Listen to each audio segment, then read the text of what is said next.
Thanks for tuning in to another informative session of OLC4O Term 2B, brought to you by WASA Distance Education Center. I'm your instructor, Mike Laverty. Very grateful to be on the air with you today. Today is Monday, May the 1st, 2023, and today's class marks number 9 of our classes together. So we are on class 9. We are still on unit 1. And today's class will cover assignments 10 and 11 of OLC4O. There's 18 assignments in the first unit, so the first unit has much more assignments than the others that follow. So that's one way of looking at it. Once you've got unit 1 out of the way, that's you're done about almost half of the assignments. So here's some important dates to keep in mind for any of you potential grads out there.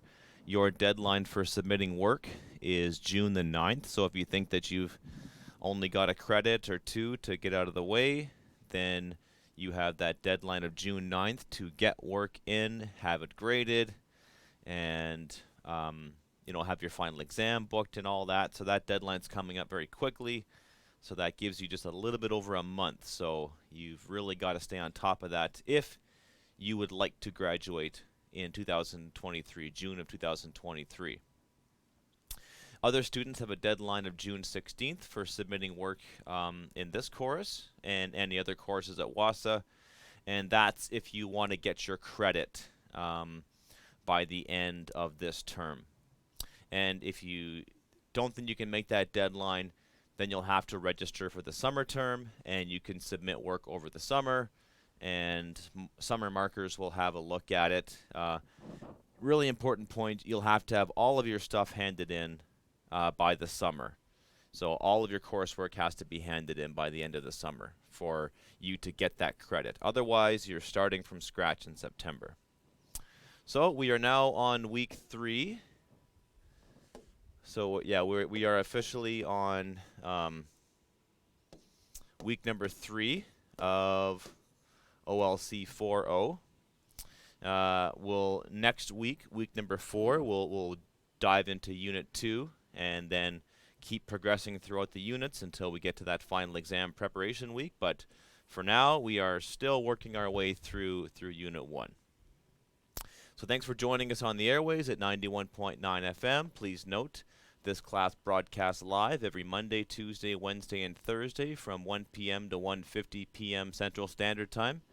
You can phone us locally at 1-807-737-4017 or toll free at 1-800-465-7144, or listen on Bell ExpressVu channel 972, or by going to zoom.us and entering this meeting ID 417-6699799.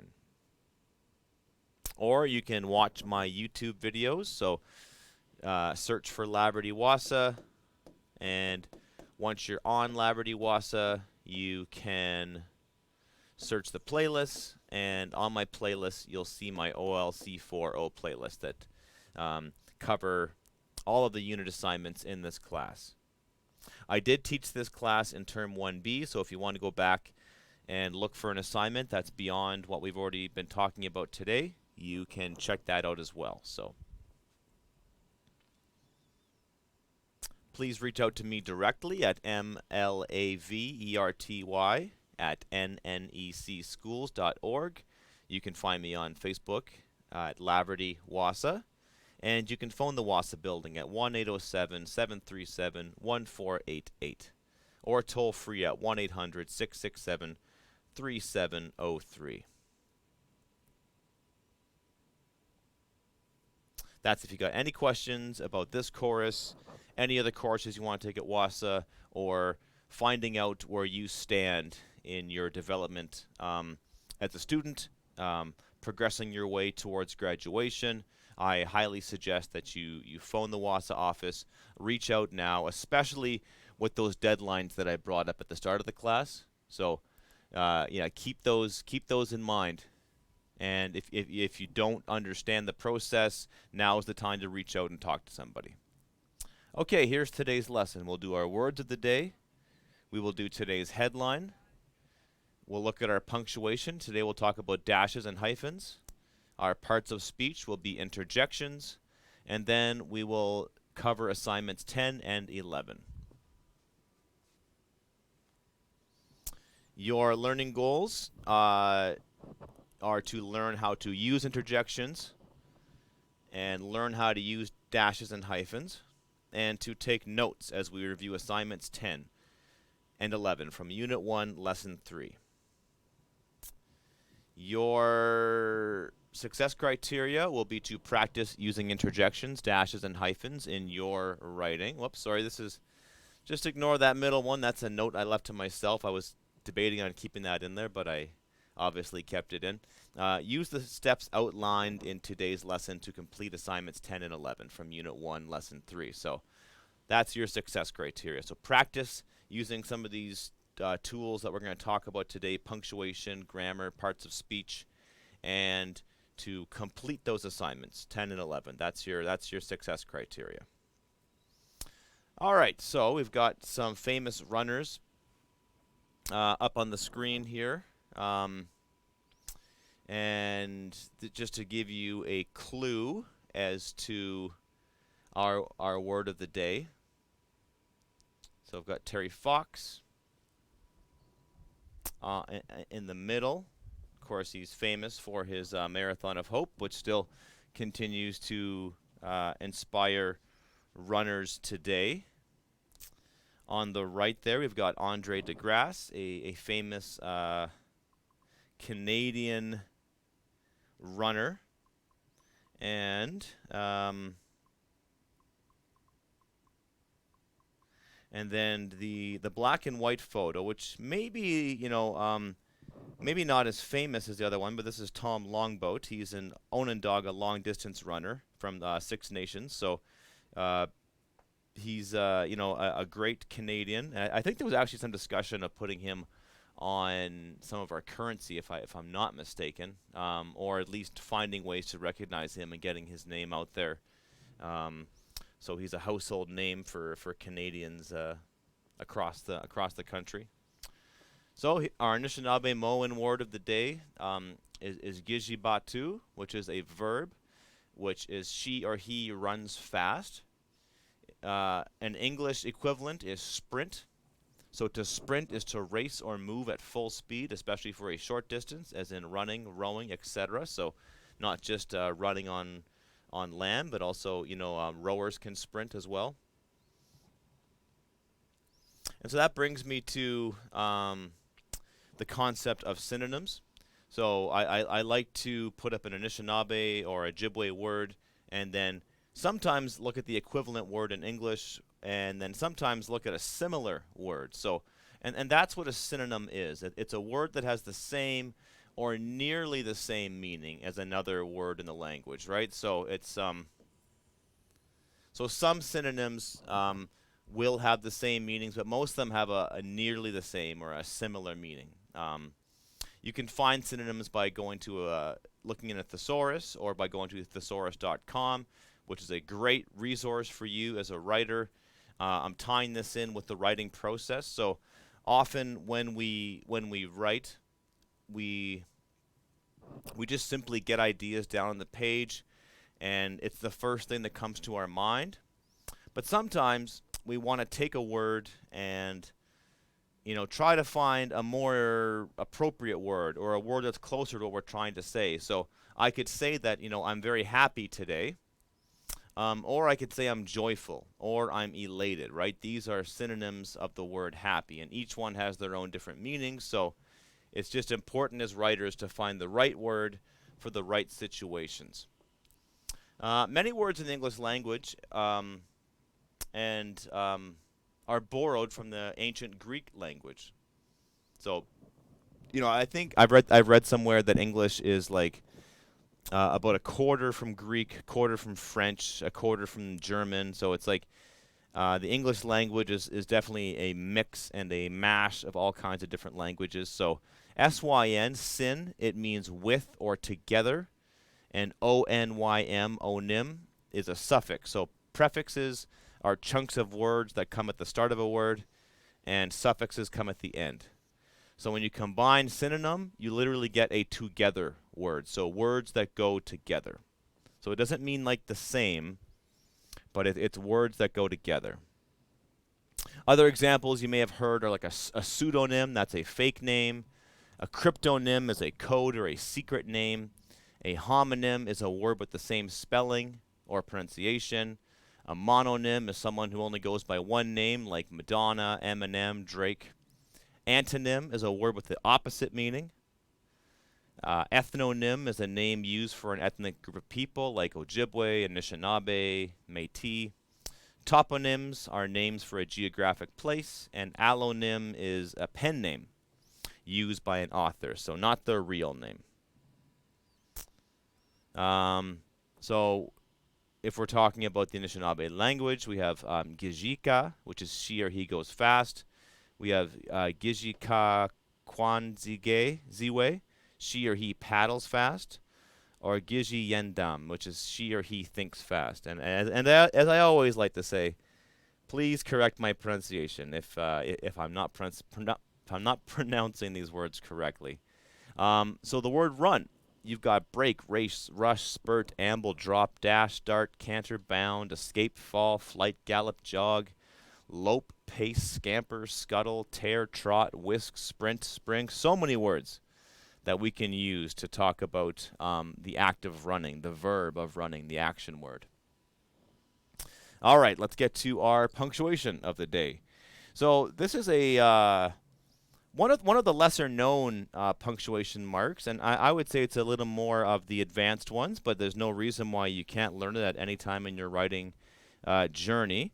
So it's called the dash, and so a dash is a punctuation mark used to set off an idea within a sentence and may be used alone or in pairs.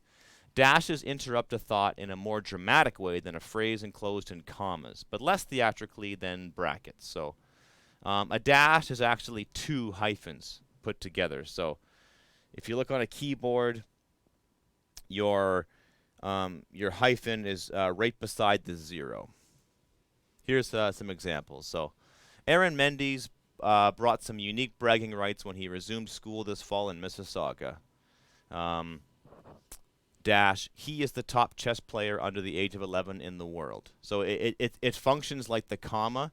So you introduce an idea, and then you put the dash, and then you get more things about that idea. So he is afraid of two things, spiders and his wife. Upon discovering the errors, dash, all 124 of them, dash, the publisher immediately recalled the books. So again, the dash is used much like we use a comma, but it's a little bit more dramatic, and it sort of makes the reader pay attention a little more. So you don't want to overdo them, but maybe you want to experiment and throw a dash in there. We use hyphens, so the hyphen is used to join words or parts of words together. So this is a load-bearing wall. We put in some rock-hard concrete. This is a dog-friendly park. I bought a state-of-the-art air conditioner. My girlfriend is one of a kind. Where is my mother-in-law? So all those examples have hyphens, which keep the words together. We also use the hyphens when we use words like ex, like an ex-wife, an ex-chief of a community, the ex-mayor of a city, the ex-CEO of a company. When we spell out fractions and numbers, so 1/3, 21, 88, 2/5, or when using the words high or low, like a high-interest savings account, a low-fat diet, a high-octane fuel, or a low-flying airplane.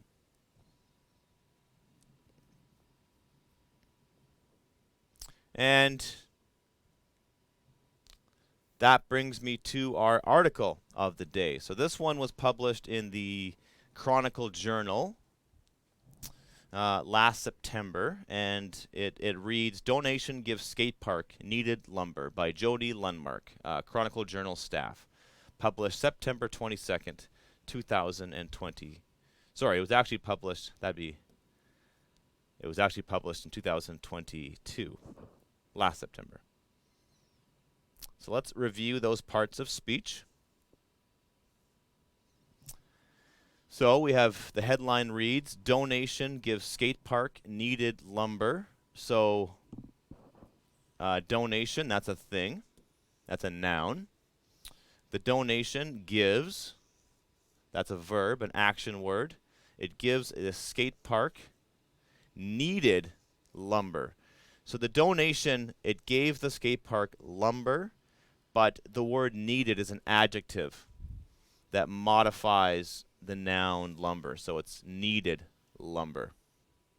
And I want you all to try that with your writing. So try to incorporate some adjectives in your writing. Adjectives help us describe things in detail. And that's what I really encourage students to do, is to find some focus in your writing and be descriptive in your writing and to write about things in detail.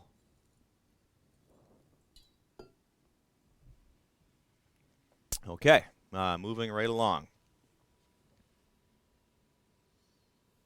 So let's break down this article. Resolute Forest Products, Thunder Bay Sawmill, donated lumber to the Female Border Collective Cinema 5 skate park project on Wednesday. The indoor skate park, expected to open later this year, is located inside the former Cumberland Street movie theater, which is why they probably named it Cinema 5. GC Rentals and Enterprises donated the use of one of its trucks to make the delivery. Pictured from left are Tino Gosala of GC Rentals, Ontario Sawmills General Manager Terry Willett, Female Border Collective Executive Director Vanessa Bowles, Resolute Forest Products Regional Controller Andrew Bishop, GC Rentals General Manager Pat Baxter, and Female Border Collective Treasurer and 3Ride Sports Owner Michelle Scott. So that's the caption that goes along with this image. And we can see the use of commas throughout. The indoor skate park, comma, expected to open later this year, comma, is located inside the former Cumberland Street movie theater. So that's something that you can do in your writing. You can introduce an idea and then use commas or brackets to give the reader more information about them. We've got the use of the apostrophe, which we'll delve into in a different lesson. But Resolute Forest Products, since that's a company that ends in an S, the apostrophe goes after the S. So so their sawmill, they gave the lumber. GC Rentals and Enterprises donated the use of one of its trucks.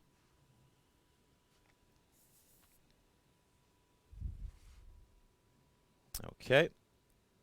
All right. I'll read the article out to you, and we'll just highlight some things to it. So today we're talking about newspaper articles, news reports. So I wanted to give you another example of a news report and just break down how they're written and hopefully get some strategies for yourself. The Female Border Collective's indoor skate park is inching closer to completion with a lumber donation from Resolute Forest Products on Wednesday. So that's the opening paragraph, and that's what we call the lead, the opening or lead paragraph, and it introduces the most important information, right? So when you write a newspaper article, when you write a news report or a report of any kind, the first sentence, the first paragraph of the article should basically be a summary, and it should include the most important stuff, the most important things the reader needs to know. And then from there, we get more information. When Andrew Bishop, comma, Regional Controller with Resolute, comma, heard the Female Border Collective, a not-for-profit organization, so there's our hyphens, not-for-profit, so we use the hyphens to join the words not, for, and profit. organization providing inclusive programs to people of all ages was looking for donations for the construction of the Cinema 5 skate park, it seemed like the perfect opportunity for Resolute to give back to the community, as one of the company's core values is to provide a safe and inclusive environment. Quote, obviously, with a construction project, one of the key inputs being lumber that we produce right here locally, it was an excellent opportunity to support the cause, he said, adding it was very personal for him to be able to support the program as a skateboarder himself. Okay, so there we go. So we've got the opening lead paragraph, then we've got some more information, then we've got a quote from somebody involved in the story. The initiatives the Female Border Collective are pursuing are awesome, and we just wish them the best success, Bishop said. Female Border Collective Executive Director Vanessa Bowles said the lumber donation allows the organization to move forward with building the indoor park. So there we go. So this paragraph, it sets up a quote. And then the next paragraph, we get that quote. Now we have all the lumber that is needed to construct the park and flow our money into other areas of the project, she said. Once the floors of the former theater are finished, the skate park should take about 2 months to complete. Bowles said they're hoping to have it ready in December. Quote, our goal is to open an indoor space for youth or anybody in the community, no matter gender, age, ability, to promote skateboarding, BMX, and scootering in Thunder Bay, Bowles said. Quote, this space is being built as a safe, inclusive space for youth to be able to participate and grow and learn, and allow them the opportunity to build and grow their self-esteem and self-confidence in these sports. End quote. All right, our part of speech of the day is the interjection. So the interjection is a big name for a short word. They are usually short exclamations such as ow or ah. Interjections are used more commonly in speech than in writing, but sometimes you might want to use them in writing. But that's what an interjection is. Here's some examples of them in sentences. Interjections are often followed by an exclamation point, but not always. So, ouch, that really hurts. Or, this is kind of awkward. Ah, she said, I remember where I left my keys. So they're technically an interjection is technically the only word that could stand alone and be a complete sentence. Not a complete sentence, but it could be a sentence just left on its own. You just need one word. Any other examples wouldn't work, but that one does. Yeah, so more commonly found in like fiction writing, not really found in newspaper articles that often, but nonetheless one of the 9 parts of speech that I would like you all to know and understand and use in your writing. Just want to talk a bit briefly, just here I am just going on at length, but just briefly bring up the reading logs for OLC4O. So the reading log's important. You need to just record what you're reading, and this will come in handy later on in your unit assignment. So if you just want from time to time, you know, like just put something down, like for me, April 30th, my wife met the famous hockey player Reggie Leach last week, which is really cool. And she got a signed book from him. The name of the book is The Riverton Rifle. So that's a famous, probably the most prolific or highest goal-scoring Indigenous hockey player of all time. So Reggie Leach is the author. I only spent about 15 minutes reading it, but it was pretty cool what I read. You know, and I just read the introduction. Whoops. I read the introduction to the book.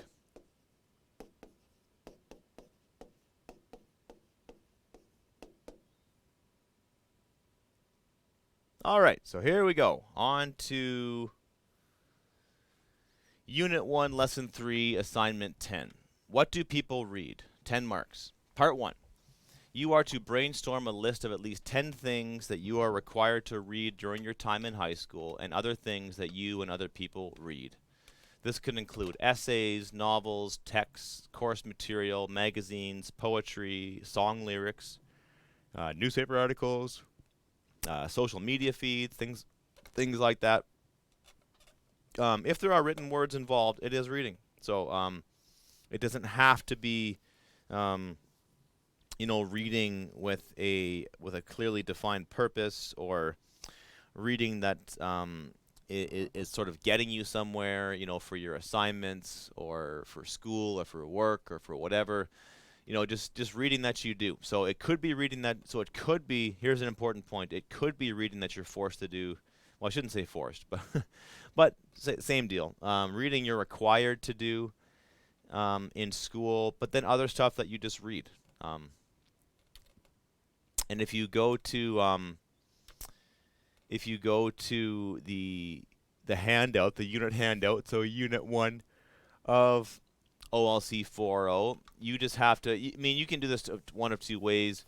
You can type out the list or write out the list, or just write it directly into this speech bubble. And then, I'll give a few things. So, you could read novels,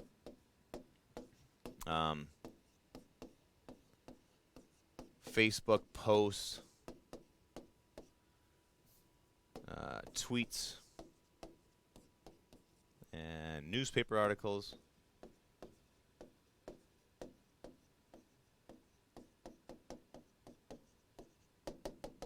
And on and on and on, right? So just simply jot down a list, and that's all that's required of that question, right? So at least 12, right? So want you to really pay attention to those assignment guidelines, and they do say at least 12. So if you want to get full marks, make sure you have at least 12, right? At least 12 entries on that list. And try to be specific if you can. So instead of just saying social media, you can say Facebook posts. Instead of saying articles, you can say newspaper articles, or try to be as specific as possible. Unit 1, it's actually lesson 3. Or is it? No, I'm second guessing myself. No, I think, we are. That should actually be lesson 3, assignment 10, part 2. What do people read, part 2.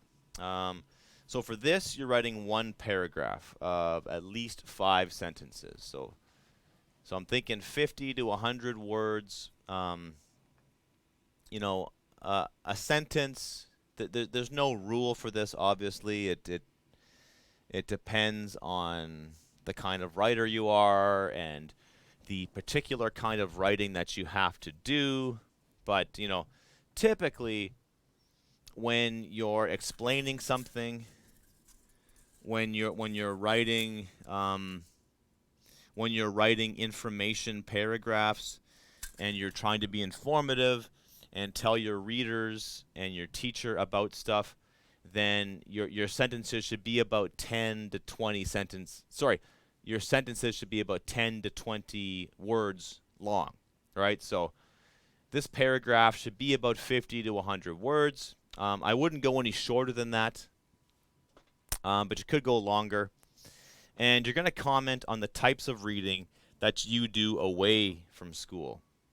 So do you like reading? If so, why? If not, why not? Okay, so even though it's a shorter writing assignment, it's only one paragraph, I would still like you to practice a bit of planning and just sort of jot some ideas. So you could just maybe on one side of a page, you could say, what I like to read. And pay attention to the guidelines. Again, that's one thing I want to focus on. And that's what I've learned by marking a lot of student submissions in this course, is that what I find is that more often than not, the quality of the writing, so what like on a sentence by sentence level, the writing is okay, or it's good or great.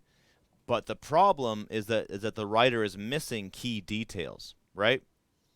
So there's really only 2 criteria, but you got to get them both. You have to comment on the types of reading you do away from school. So what do you read on your own? that no one is forcing you to do. No one is making you do it. What do you read when you have the chance? And do you like reading? And if so, why? And if not, tell me why not. So it's a two-part, well, yeah, it's a two-part question, right? So it's what you read on your own time, and if you actually like reading, and if not, offer an explanation. So here's what I like to read, on my own time. So I would just simply jot down, and just you could do like a bullet point list, right?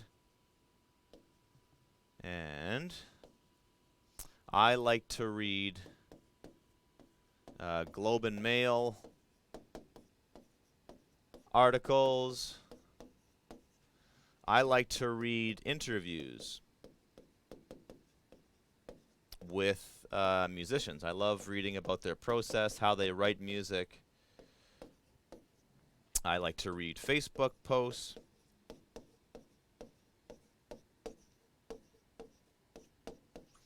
I like to read the weather forecast. Getting older. I like the weather, right? So, Weather Network. Weather Network updates and articles.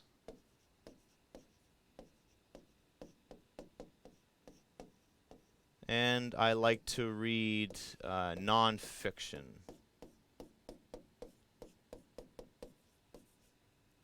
Books. So I like to read like science and psychology books.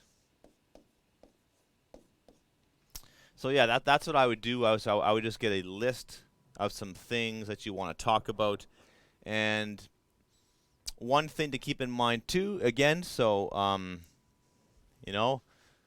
Mr. Laverty, Mr. Mike Laverty, here's number one tip. Be specific. Whoops. Be specific. Focus your thoughts. So what you might want to do here is, and so this is my planning process. So I could do paragraph 1 will be a list of things I like to read.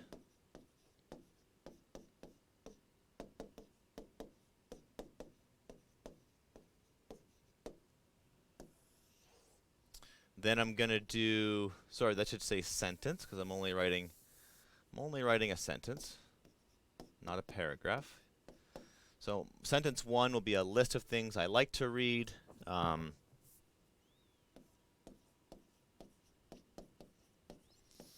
Maybe sentence 2 to 4, I don't know, depends, right? Will be,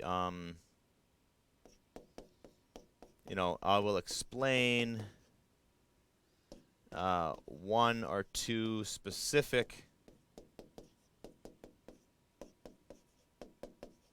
things or types of reading. So I can't really explain all of them, but I could pick 1 or 2. And then, whoops.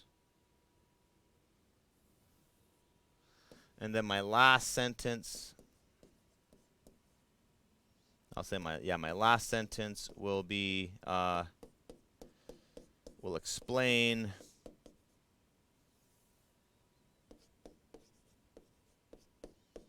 explain that I do enjoy reading.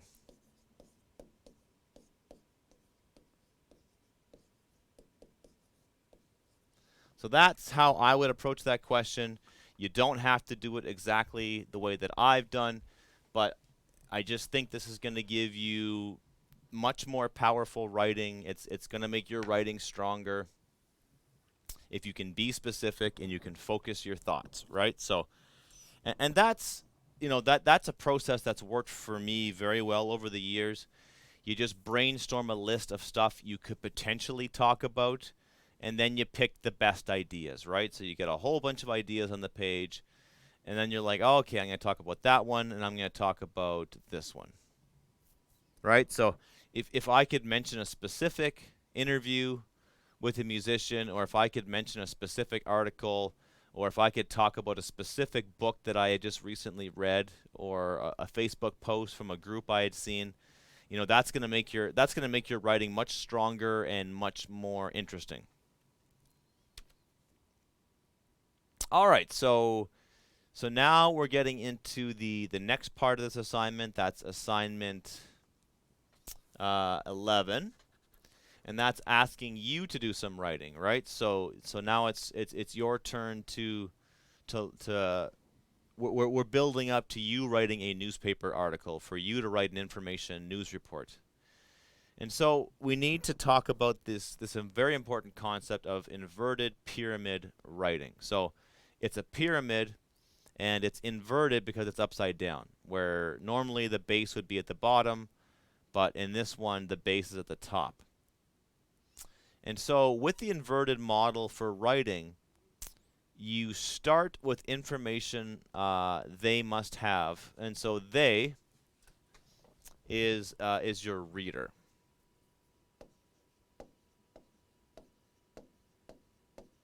So it's information that the readers must have for your communication to be successful. So, and that is found in the headline and the lead paragraph of an article, okay?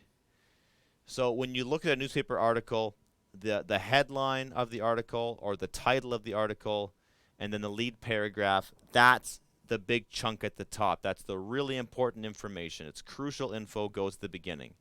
And then down from that, you have additional information that is helpful but is not crucial. So that's your next paragraph. That's your explanation. And then you have additional information at the bottom. And that's, you know, it'd be nice if your readers had it, but not absolutely essential, right? So we also call this point first writing.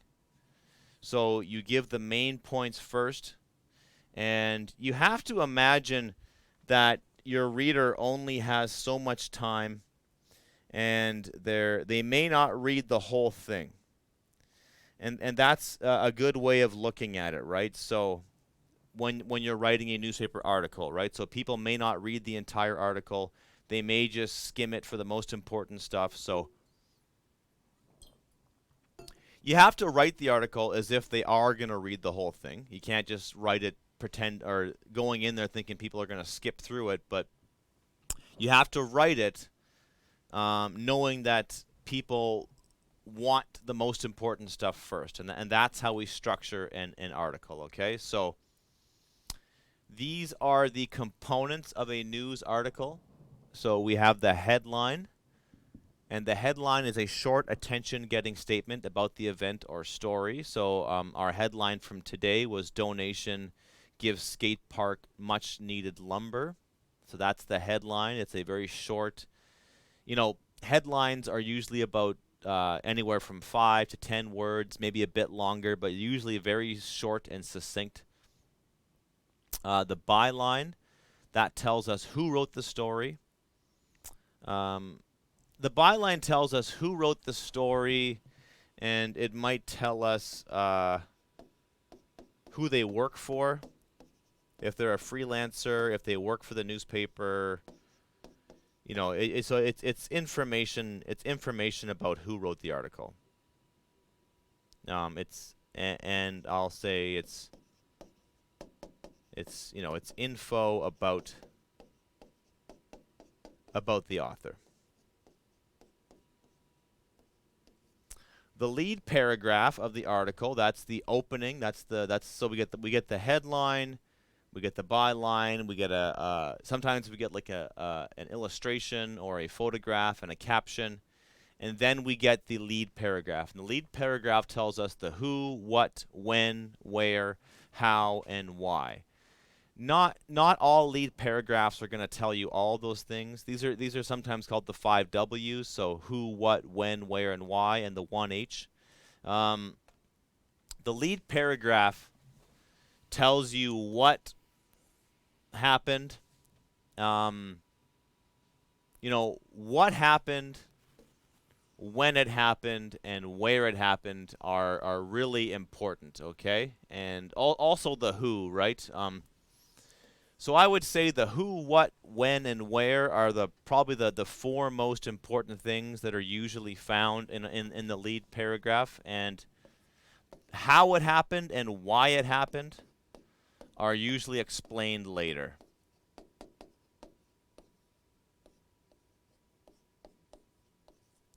Sometimes the why is not even touched upon, because a newspaper article is not really talking about why something happened. Why something happened is kind of like goes into people's opinion, right? So you want to kind of keep things factual when you're a reporter, when you're a journalist. You want to just talk about, when you're doing a newspaper article, like just when you're just reporting on what happened, you're just telling the readers what happened, where it happened. But the how and the why, they usually come later on in the article. So we get the explanation. So the explanation, and then this goes hand in hand with what I've been talking about, with what I want you to do in your writing.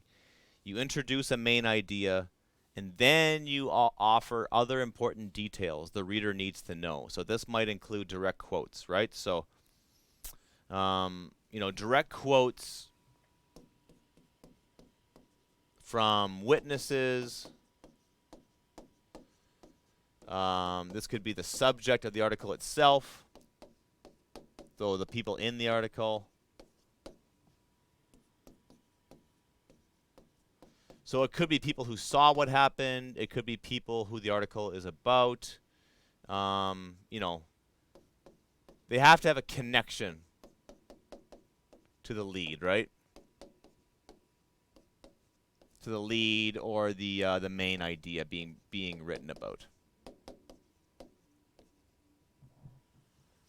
Then we get additional information. So these are details of lesser importance. They may reference another story or event. So again, it's going from order of importance, right? So it's the lead paragraph, which gives me, that's like the main piece of information I need to know. This important thing happened. And then I get an explanation on that important thing. And then after I've read that, I get some additional information. So it's of lesser importance. It's not mentioned right off the bat, but it's kind of like it's nice to know, but not essential to know. Like I mentioned earlier, we have photographs. That's an image that shows who or what the article is about. Not all articles have photographs. Sometimes it might be an illustration or, like a drawing. The caption is a short description of the photo, so usually printed directly beneath the photo. The who of the story names the subjects of the story, what the story is about. The who, a noun, can refer to a person, a group, a building, an institution, an organization, a company, a concept. It could be an idea, a contest, anything about which a story can be written. The what is the action taking place, or took place or will happen. So what is happening, what will happen. So that's the what of the story. The when is the timeline, so it tells the time the action is happening. The where, this is a place, this is where it's going to happen. The why is an explanation for something, someone, an event, etc. Why is something happening? And the how describes the manner in which something occurs. How did the event happen? So that's going to be later, right? So the reader is introduced to what happened, and then they hear how it happened.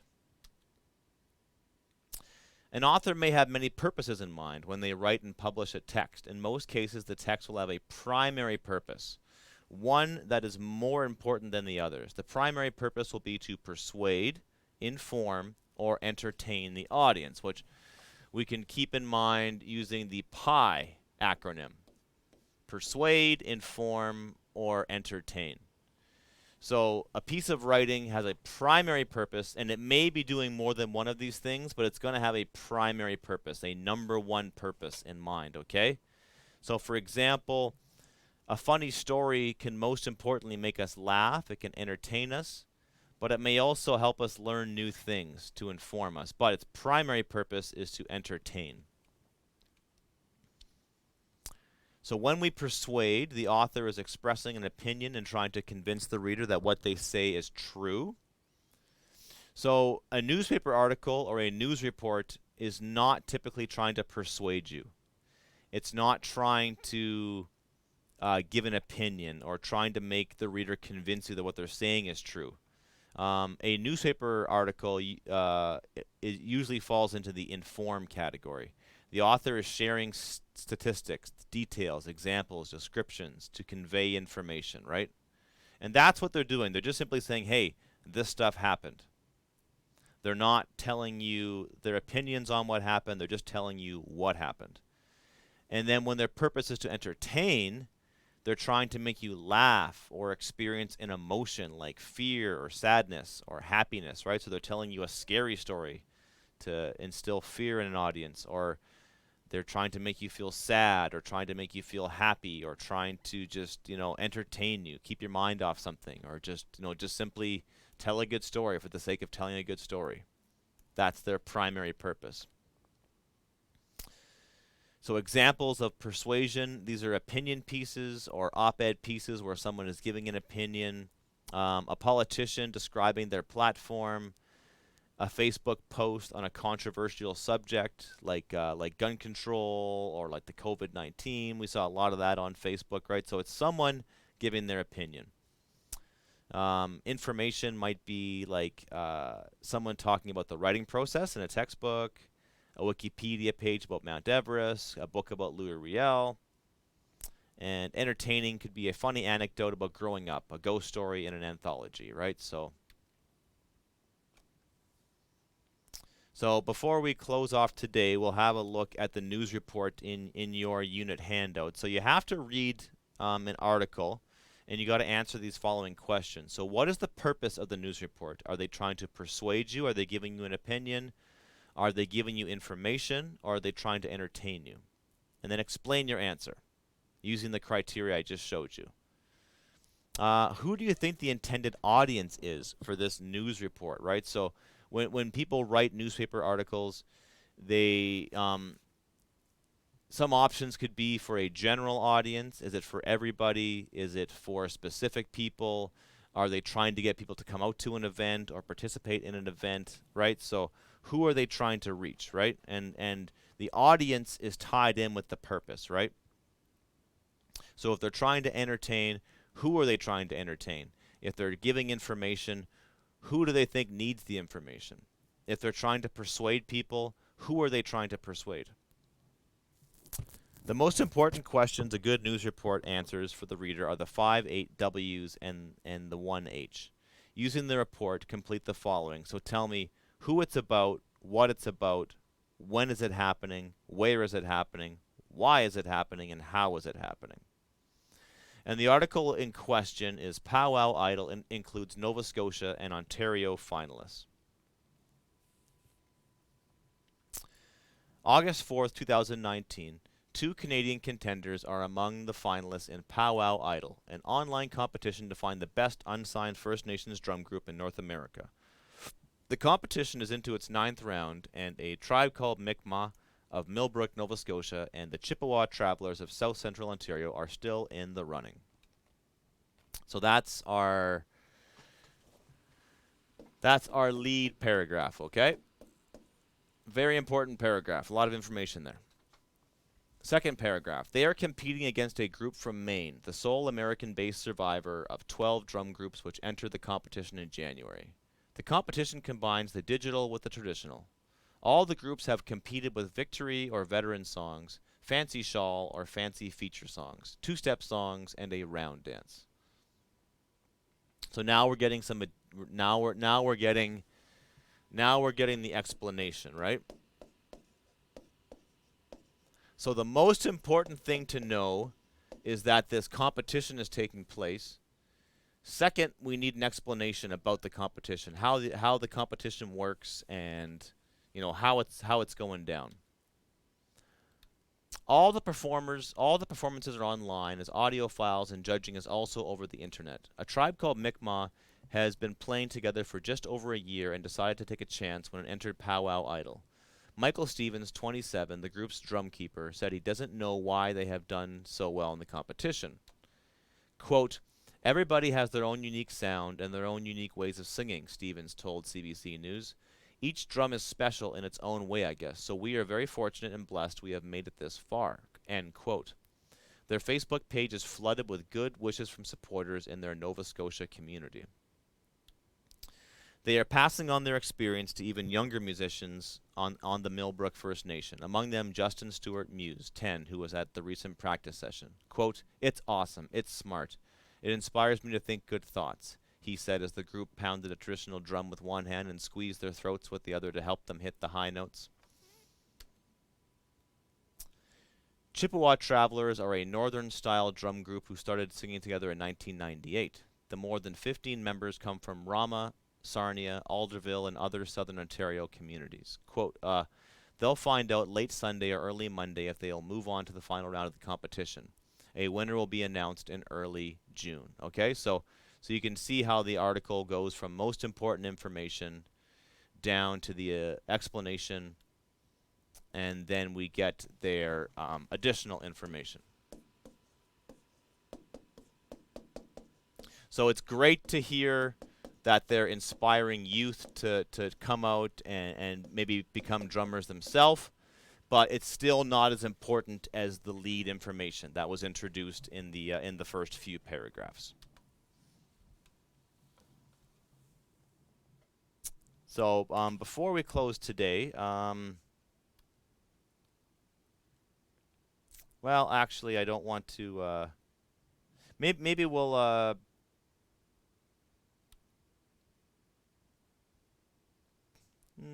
Yeah, I think I wanna spend more time just going over some of these concepts tomorrow, and then I'll bring up these last few slides I had. So I'm hoping that helps you out today for assignment 10 and assignment 11.